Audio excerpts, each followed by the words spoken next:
Masalan, mana shu yerga hozir Dmitriyskiy shossi tomonga Mukatdan 90-95 kilometrlar uzoqlikda Dmitriyskiy shossi Taldim tarafda hozir mana shu yerga uchastkalar berilyapti. Hamma uchastkalar 10 sotikdan ajratilgan ekan.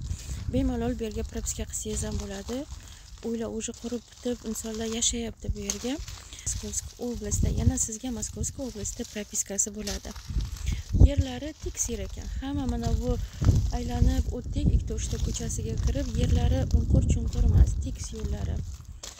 Odamlar уже zabor qilib, uylarda qurib yashab olishgan. Oladiganlar bo'lsa, telefon nomerlarini qoldiramiz.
Hozir yo'lma-yo'l kelib, yo'ldagi viviskalarda, reklamalarda ko'rib telefon qildik.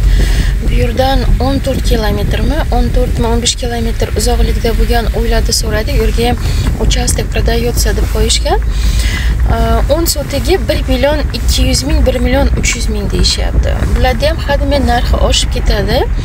Bemalol sotkasini 100 mingdan olishingiz mumkin bo'ladi keyin.